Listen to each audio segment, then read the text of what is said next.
Thank you so much. Good morning, everyone. And actually, good afternoon to those of us who came from the East Coast. And the best part about coming from East Coast to here is that you can wake up late, and it's still early. And I started getting emails and phone calls at 4 a.m. this morning. So anyway, today I'm going to be talking about one of the major research activities that have been going on in my lab these past few years, which deals with the uncertainty in biological networks, what kind of challenges it brings to us as computer scientists, and what kind of opportunities that I'm hoping that it will open up for the biologists. And as we all know, the biological networks describe how different molecules interact with each other, and there's no need to motivate this group about the importance of analyzing this data. But when I read the literature on studying biological network data, in pretty much all the literature that I came across with, you see this common pattern that we make a strong assumption that we have a precise knowledge of the topology of the interactions. But in reality, we don't. There's a lot of noisy data, there's a lot of missing data, and there's also an inherent uncertainty that comes from the nature of this data. So we don't really know what this topology looks like. So just because two molecules exist at the same time in the same place, that doesn't mean that they are going to be interacting all the time. Now, this uncertainty arises from a bunch of reasons, such as the mutations, genetic, epigenetic mutations.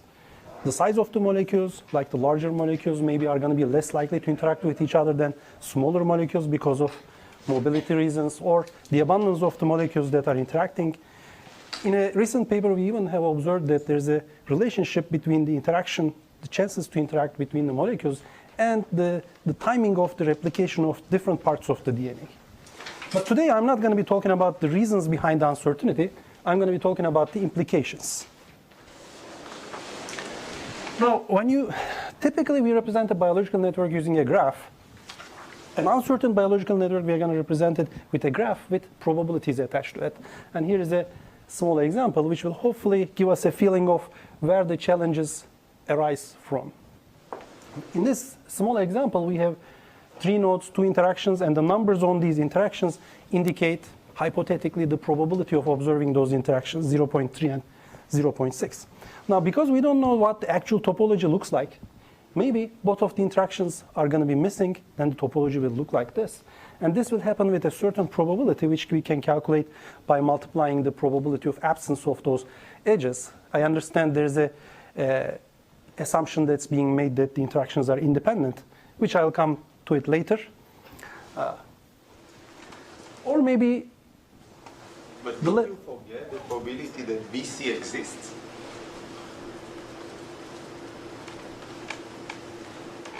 So in the underlying network, BC, the way that it is described, there is a set of possible interactions, and each of these interactions may or may not happen. So if it is not drawn here, it means that it doesn't exist.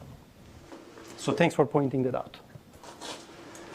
Or it could be any of these other configurations, so it went a little bit far ahead. But each of these configurations happen with a certain probability, which we can calculate, and it gives us the set of all possible worlds. You add the probabilities, it's going to give you 1. As you can see, the core challenge that arises from this model is that if you have n probabilistic interactions, you can have 2 to the power n different deterministic topologies. And we call each of these topologies a deterministic topology. And whatever question you're asking about this biological network, your answer may or may not be different for each of these topologies that you observe. And clearly, we cannot enumerate all possible topologies and solve the problem independently for each of them and give some kind of an answer. So this is going to take a lot of time. So when you move from the deterministic concept for network to the probabilistic concept, as I'm going to explain in a few minutes, a lot of problems that we consider on biological networks, and we take it granted that we have actually solved it, some of them easily, some of them not so easily, suddenly become a lot harder. And here are some examples to those questions, like the simplest question maybe is the characterization of the network topology. What is the degree distribution? What is the joint degree distribution? These are very easy tasks for deterministic network topologies. Identifying pathways. Is there a path from here to here? Aligning a pair of networks. Now, this is a harder problem. Or counting motifs. This is also a very hard problem in deterministic networks. But regardless of whether your problem is easy or hard in the deterministic domain, the moment you realize that you don't really know the precise knowledge of the topology of the network, all of them becomes significantly harder. And on top of all of these problems lies the issue of how do I even model this uncertainty in the biological network. So what we do in this project is that we came up with some kind of a mathematical model which adapts to each of these problems in various ways. And in our model, we don't really look at biological networks as graphs anymore. We look at them as sets of equations and model each of these equations by tiny, tiny polynomials. And then with the help of these polynomials, the way that the variables and the coefficients are set up, we try to capture the relationship between different molecules about how they interact with each other. And hopefully it's going to be all clear in the next few slides. So I'm going to start with which I think is the easiest problem, which is counting the degree of a node. So if I have a deterministic network, if I give you a network, now forget about the probabilities for a second. What is the degree of this node? It's 3. Simple. If there are probabilities associated with this node, what is the degree of this node? We don't know. It could be 0, 1, 2, or 3. And there is a probability for observing each of these values. And obviously, we don't want to create all different combinations and count in how many different ways I can observe 2 edges, 3, 1 edge. That's going to take a lot of time. So how can we approach to this problem? What we did is that for each of these probabilistic edges, we created a tiny edge polynomial in the following form. There's a variable z, and the coefficient of this variable is equal to the probability of observing that edge, and the constant is 1 minus that probability, which is the absence probability. So similarly, every edge has its own tiny polynomial, and now we have our initial set of polynomials set up. And then you can take these polynomials and multiply them with each other. It's a very simple polynomial multiplication with tiny polynomials, and you get a polynomial of degree 4, which is one more than the number of edges that you have. So in no time, I can get this result, and we can prove mathematically that the coefficient of any variable like z to the power k precisely gives us the probability of observing exactly k edges under this model without any approximation. Now what about the joint degree distribution? Now here the problem becomes a little more challenging because now these two nodes, they share an edge. So which means that if this edge exists, it's going to exist for both of them. If it is absent, it's going to be absent for both of them. So I cannot use exactly the same idea. But I can borrow from that idea. If I simply create these polynomials, one for node u and one for node v, if I multiply the polynomials, I'm going to get the incorrect result because of the dependency. But what I can do is I can remove the edge first, which creates that dependency, and then reinsert it, but this time with a new polynomial which is adjusted so that this edge exists for both of them is captured by adding these two variables, one z1 controlling the node u and z2 controlling node v at the same time. And we can prove also mathematically that if you multiply these polynomials, the product gives you the joint degree distribution without any approximation. So here are two simple problems that we could use with our polynomial transformation, and something that seemingly is exponential in time, but it actually is not exponential in time. And as we keep working on different problems and doing these transformations, you're going to see that some of the problems will remain on the polynomial domain in terms of complexity, and some of them actually will continue to be exponential, but the exponential part is going to become significantly cheaper. But here's a result that we got using by incorporating the probabilities of the interactions. What you see here is the likelihood of 6 different mathematical models which are listed here: Poisson, exponential, gamma, power law, log normal, stretch, polynomial. These are standard distribution models that are used in the literature to fit degree distribution. So we fit these degree distribution to the protein interaction networks of 5 different organisms: Drosophila, C. elegans, S. cerevisiae, Helicobacter, and E. coli.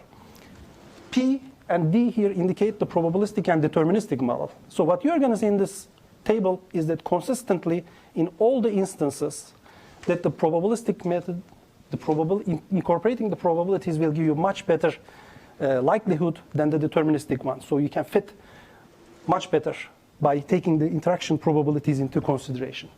And the second observation, which may be more important, is when you focus on the, I don't know if it is visible from there, but there are some highlighted entries in each row. It means that it is the most likely distribution for that specific instance. In 2 out of the 5 cases, the probabilistic and the deterministic models agree on which model explains this network's topology the best, but in 3 of them, they disagree. So not only you can find more likely results, but also you find a result that's different. So our conclusion was that, from here was that incorporating the probabilities can give you some different result than not incorporating it. And then the additional cost, as I have just shown you, is minimal. Now the second problem, which I'm sure all of you will be familiar with, is the network alignment. There's a lot of work on network alignment. I'm not going to go over them there, we don't have enough time. But I'm going to explain it based on the isorank method, which is one of the classical methods to address the network alignment problem. And at the heart of the isorank method, it has various steps, but at the heart lies the concept of support matrix, where we say how much, if I align this node with that other node, how much does it support the alignment of my neighbors? So if I'm going to align, let's say, node R3 with the other node R3, how much does it support my neighbors?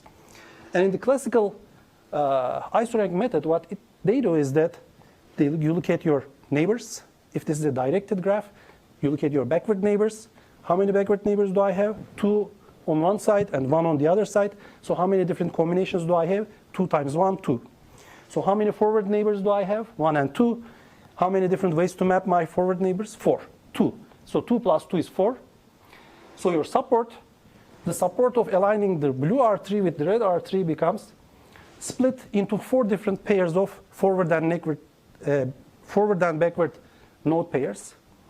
And then the algorithm uses this matrix to align the network. But of course, if this is a probabilistic network, we don't know which of these edges exists or not. So we can have different number of backward neighbors and different number of forward neighbors under different scenarios. So we don't have a clear vision of how much support we are going to give to each one of them. So to deal with that, we actually have borrowed from the degree and joint degree distribution polynomials. And we can create the polynomial for one of the nodes from one of the network and the other polynomial for the other node in the other network. And simply by multiplying these 2 polynomials, we can get all combinations of I and J neighbor pairs that are aligned with each other in a matrix. Simply in this product, anywhere that we see, for example, z square and y1, if you multiply their exponents 2 and 1, it shows you the scenario in which there are 2 neighbors and 1 neighbors that are alive. So your support is going to be split into 2 places. And everywhere where you see this number 6, it shows you that there's a scenario in which 6 of my neighbors are alive. So all you need to do is just take those scenarios. If it is 1 over 6, if it is 6, then your support is split into 6 pieces, and you multiply it with the probability of observing that. And you can get a probabilistic support matrix this way without any approximation again. And then we have implemented it. I'm going to skip the details and just show you some results. So we aligned protein interaction networks of different organisms using the isorank algorithm on the deterministic network by ignoring all the interaction probabilities. And we have used exactly the same algorithm by just including the interaction probabilities on the same data. And for each alignment, we calculated something called functional coherence. Functional coherence means that you look at the gene ontology terms. It calculates how much does the gene ontology term of a node that is mapped with another node match with each other. So the more they share the same node, the same annotations, the better the more functionally coherent they are. So we calculate the functional coherence of the result with and without the probabilities taken into consideration using exactly the same algorithm. Take the ratio, and this is what we get in increasing order of the ratio. Out of the roughly 90 different alignment examples, about a couple of them, like 4 or 5 of them, the deterministic version actually managed to find better results. But in all the remaining, like about 90% of the result, incorporating the probabilities gave us much more coherent alignment results. And in some of them, actually, the ratio, this is in log scale, was more than an order of magnitude better than the other one. Then we looked into a third problem, which actually, you're going to see that it's actually a simple problem in the deterministic domain, but it becomes a very, very difficult problem in the probabilistic domain. So in this problem, we want to find out if a signal that arrives at a starting point is going to arrive at a terminal point. In the underlying biological problem that we were considering for this problem was the signaling interactions, where you have an extracellular molecule that binds to a membrane receptor, whether the signal is going to arrive at the nucleus at the transcription factor. So you can roughly think of it like that, from the membrane receptor to the transcription factor. And sometimes we use the term receptor and reporter to indicate the starting and the terminal nodes. I can pose the same problem as a single source, single destination problem by introducing a hypothetical gene which has a outgoing edge to all the receptors and a hypothetical terminal node which has an incoming edge from all the terminal nodes. So this is a very easy problem. Can I reach from source to destination? All I need to do is just run some breadth first search, depth first search algorithm, and I can give a yes or no answer. But if these edges are probabilistic, then suddenly the problem falls into the sharp P complete problem class. We cannot solve it in polynomial time. It remains in this class regardless of whether it's a multi-source, multi-destination, or single source, single destination problem. So dealing with this problem actually was harder because there was so much dependency between the paths and edges and nodes that we need to capture and yet be precise at the same time. So we dealt with that in several steps. In the first step, this is a very small hypothetical example with 4 nodes, 5 edges. This is the receptor and reporter nodes. In the first step, we simply find alternative ways. Should this be a deterministic network, alternative ways to reach from start to the terminal node? 1 and 2, 3 and 4, 3, 5, 2. These are some alternative ways. And for simplicity, I'm going to represent all these paths in tabular form, where each row is a path and each column is an edge, and you have an X if that edge belongs to that path. Step number 2, find the minimal cuts. A minimal cut is a set of edges such that after you remove it, you separate the source from the destination. And it's minimal. It means that there's no subset of these edges whose removal separates from source to destination, like 1 and 3, for example, 2 and 4. So there's a bunch of such minimal cuts. And again, for the sake of simplicity, I'm going to represent it in the same tabular form. So this is just the first step, and then comes our polynomial transformation again. So this time, my polynomial's form is different in 2 different ways that you might have noticed. For every edge, I have 2 variables instead of 1 variable. One of these variables is going to capture the scenario in which the edge exists, which is xi, and the other one captures the scenario in which it is absent. And these variables are multiplied with the corresponding probabilities. The second difference that you might have noticed is that instead of a single variable, every edge has its own variable, like x1, x2, x3. So we actually have plenty of variables, and we need all those variables to actually capture the dependencies between different paths. And in my running example, I'm going to make, just for the sake of simplicity, I'm going to assume that all the probabilities are equal to 0.5, but that assumption really has no influence on the outcome. So I take my first edge polynomial, simply write it down, and then the second edge polynomial, and I multiply them together, and I get a polynomial which has different combinations of xi and yi's.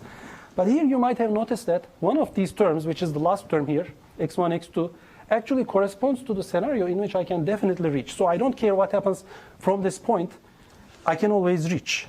So I replace this term with a new term that has a very special variable, x star, and this x star is going to be sucking up all the terms that it gets multiplied with, because now we are in a world in which I can reach from source to destination. So by doing that, it's going to simplify the polynomial's form and slow down the growth of this polynomial as we multiply it with more and more of these unit polynomials. Now let's take the third edge polynomial. Now, obviously, when I multiply it, the x star is going to take these terms and transform it into x star. We call it collapsation, that these terms are going to collapse.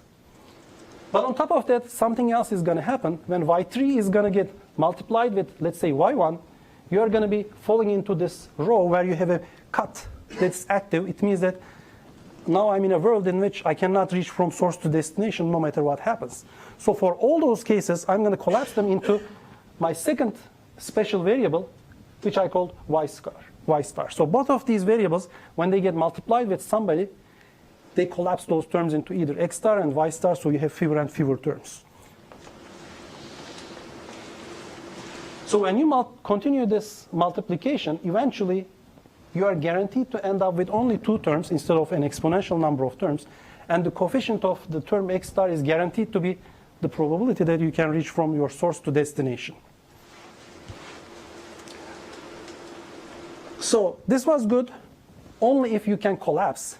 And then we observe that as your graphs get larger, sometimes you cannot collapse as fast as you want, and your polynomial doubles, and then it gets out of control. To deal with that, we use another characteristics of the real biological networks, which is that they are usually sparse. For sparse networks, usually you can find some cuts, which we call node separators, which can separate the starting nodes from the terminal nodes. And also they have to satisfy some other properties, which are in that paper. If they satisfy those properties, then we prove that we can solve the left side and the right side of the problem independent of each other. This way we can literally scale to hundreds of nodes and edges as long as I can find these cuts. But then for a different application, for a different problem, we came across with a network for which we could not even find a nice cut. So our bottleneck was the largest node separator was too large to actually collapse. So how do I deal with that case in which my network is both large and dense? So if my network is not going to partition, if it is dense, how about we sparsify it? That's what we thought. And then we decided to sample a fraction of the edges, let's say 50% of the edges, which are shown in this example with green and red color. And for each of those edges that I select, I flip a coin proportional to the probability of existence of that edge. And if it comes heads, I keep it. If it comes tails, I remove it. So red edges are the ones that I remove it in this example. So if I remove an edge, what does it mean?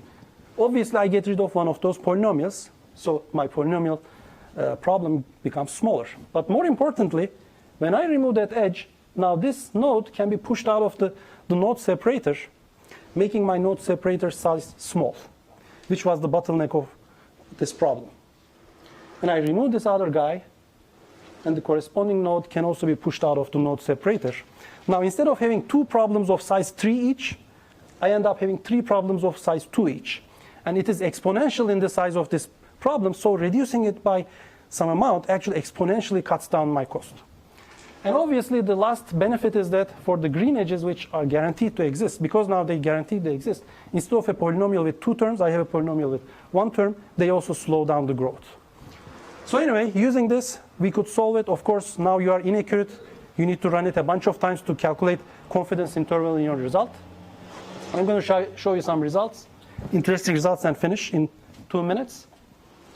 I have more slides than that, so I'm going to just show, let's see, this one and one more result. So here we use our reachability algorithm on 2 different networks, ERBB and WNT. And instead of calculating reachability to the genes, we calculate reachability to gene ontology terms. What does it mean? These genes are associated with different terms. Let's say that gene 1 and gene 2 are associated with term T1. Then we calculate the probability of reaching to genes G1 or so we set those as the target genes. That becomes the reachability probability for that specific function. And then we calculate the reachability probability for all the terms that exist in these 2 networks, and this is the result that we get in decreasing order of probability.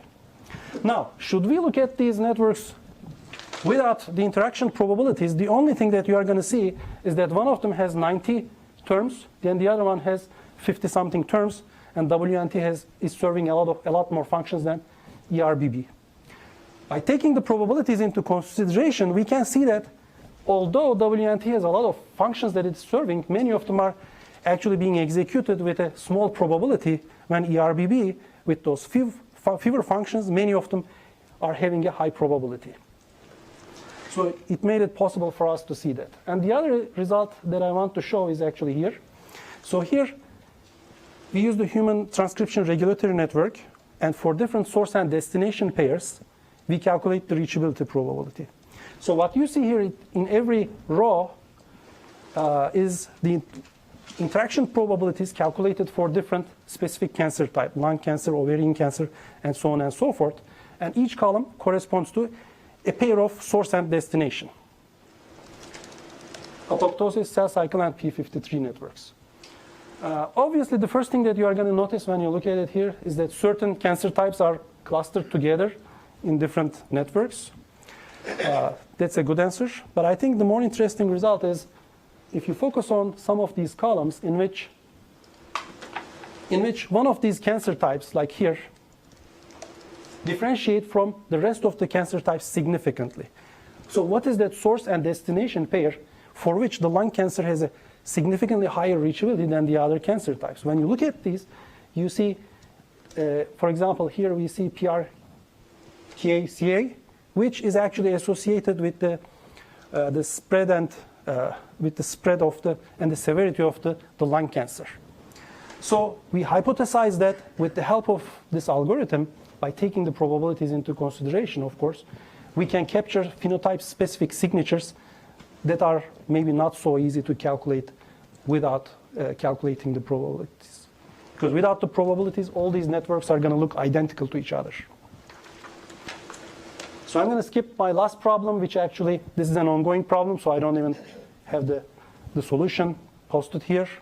So my students are working on it. So the take-home message is that taking the probabilities into consideration can help us find out things that are impossible to find out without taking into consideration. The second take-home message is that it may look like the problems are getting significantly harder, but there's often a way to deal with that through this kind of a transformation. This is my lab. Some of them have graduated, and I have a couple of new students whose pictures are not with me, so all the credit goes to them. Thank you so much.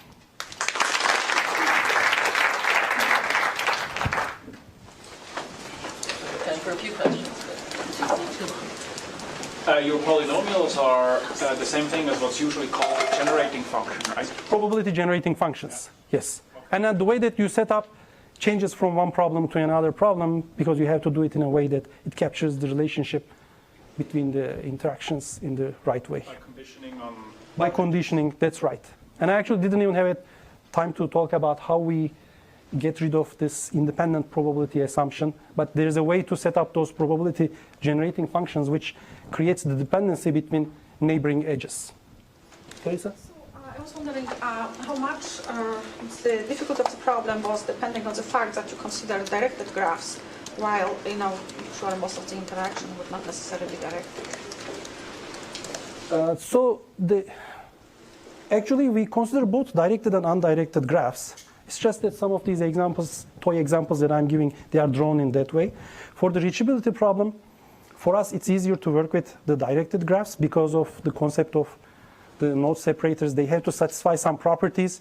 If it is undirected, there's always a backward edge, which makes it impossible to find node separators. Aside from that problem, it is actually independent of whether it is directed or indirected. I'm sorry, I will rephrase the question. Which exactly problem is shown to be sharp peak complete? That's the reachability problem. So it's directed graph. That's the directed graph. So it's simpler where you don't have directed. I don't think so. To the best of my knowledge, it actually stays in the same class, but practically it gets actually harder. Because the number of paths increases when you have an undirected set of edges. One more? Could you clarify where do the interaction probabilities come from in the cancer application? Sure. I didn't even mention that because I was watching the time. Actually, we also had there are 3 different ways to do it. And actually, out of these 3 ways, one of them is actually something that we have published ourselves. In that specific problem, we used our own algorithm to calculate the interaction probability. There was... But it's based on what sort of data? Based on the transcription data.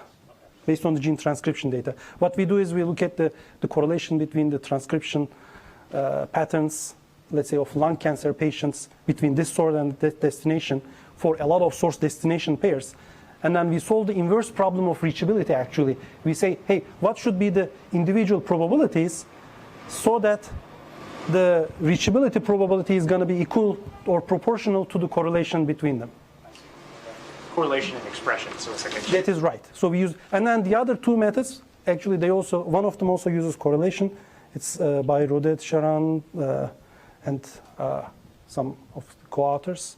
And then they use clustering coefficient, publications from PubMed, and the transcription information. And there's a third way. We use the one that we have developed ourselves.